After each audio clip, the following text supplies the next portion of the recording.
So in this video, I'm going to walk through exactly how to pre-sell your products on your Shopify store. And this is off the back of 13 years experience in e-commerce. I co-founded an e-commerce business in 2013 that has since gone on to do multiple seven figures per year. And I've also helped over 250 e-commerce brands scale to record revenue months through my paid programs, my Ecom Blueprint and Up-Level Mastermind programs.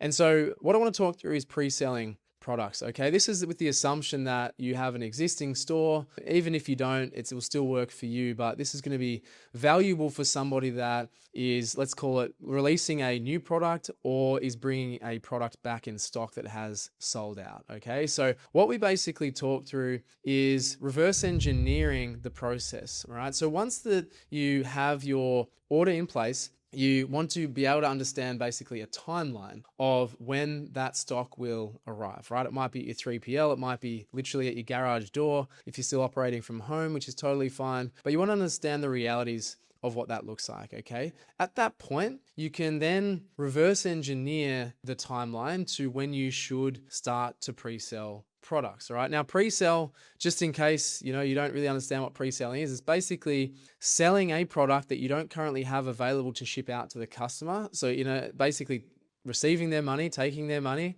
right? They're willingly obviously giving you the money so that you can have cash in your bank. And then when it arrives, you're going to send it out basically in good faith. All right. So there's a lot of communication that goes around this that's really important. And there's a couple of tips and tricks that I'll share with you today about the best practices to get the best results. Because the reality is that there's quite a number of people, as in customers, that don't want to buy something that's not available now. Okay. So what we basically do, the first thing is understanding the time frame. Let's just use the time frame of, say, a month. If we know that the stock is arriving ready to be shipped to any customers, and say whether it's 3PL or your own home facility, whatever it might be, then a month is a really good time to be able to reverse engineer. All right. And so typically what we'd say to people if they're actively going to be selling this is to make the product page live at the point in time, obviously, that you're going to pre-sell. There are some pre-sell apps that you can use, but honestly, I think, and what we've worked best in practice is honestly just to have a big sign on your product page saying this is a pre-sell item, we're expecting it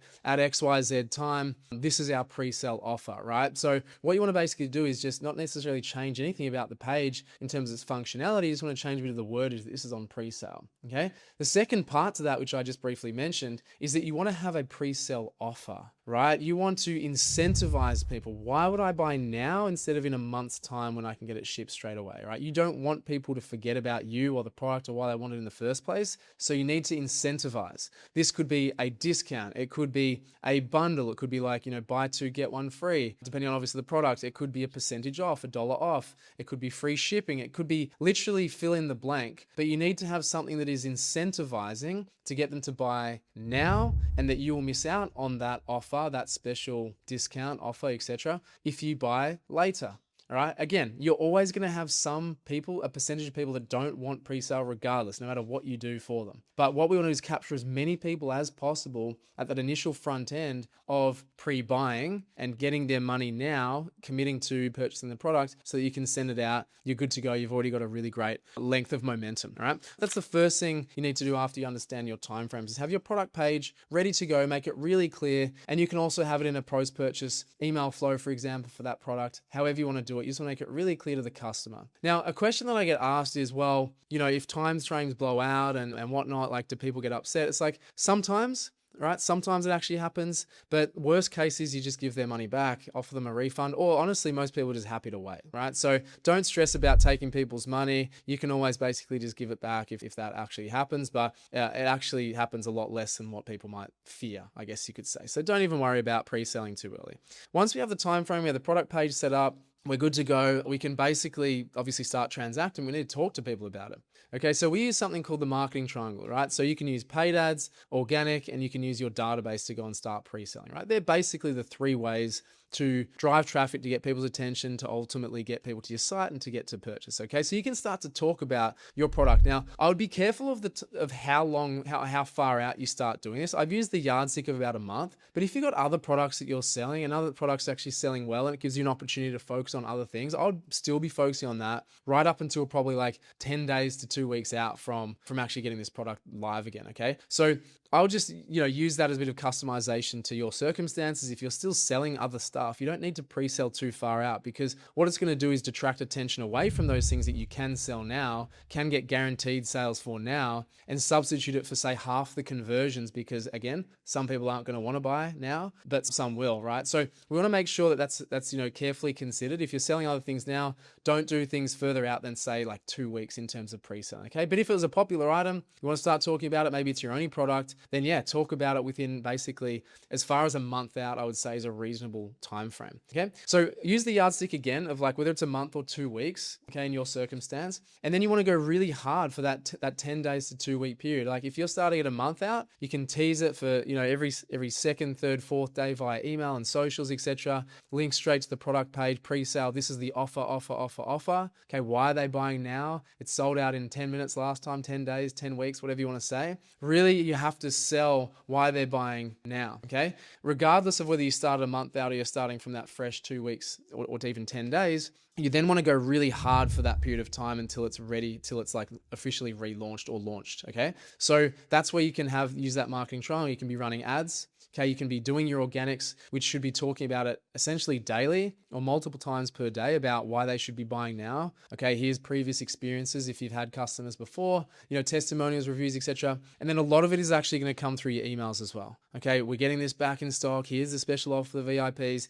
There's only going to be a limited amount at this rate or this offer or with this bundle or with this prize or whatever you want to say. As I say, it really comes down to the offer and how you're selling it. We want to use urgency, meaning get it now, and scarcity, meaning limited amount of that additional offer, right? So once you understand that, you can really use something like what we use, like a warm up calendar, to look at days of the weeks and months. Okay, we want to plan out every single day. When are we launching the ads? When are we creating new ads? When are we sending an email? When are we creating an email? When are we creating content? When are we posting that content? We want to be really, really crystal clear. And this goes with everything, not just, pre-selling products. You want to be really clear on what you're doing on a daily basis. But this is even more important that when we're reverse engineering from the date of launch or delivery and working backwards to the pre-launch. Okay, so that's basically how I would how I look at it, how I advise, and how people have done it really successfully in the past. You don't want to be looking too much further out than a month, and even within that first 2 weeks of that month, let's call it, you want to kind of have a soft approach to your offer. You can send, as I say, 2, 3, 4 emails within those first couple of weeks, maybe 5. But the 2 weeks to 10 days out, you want to go really hard. It's a campaign within itself. This is the offer. It's not going to be repeated.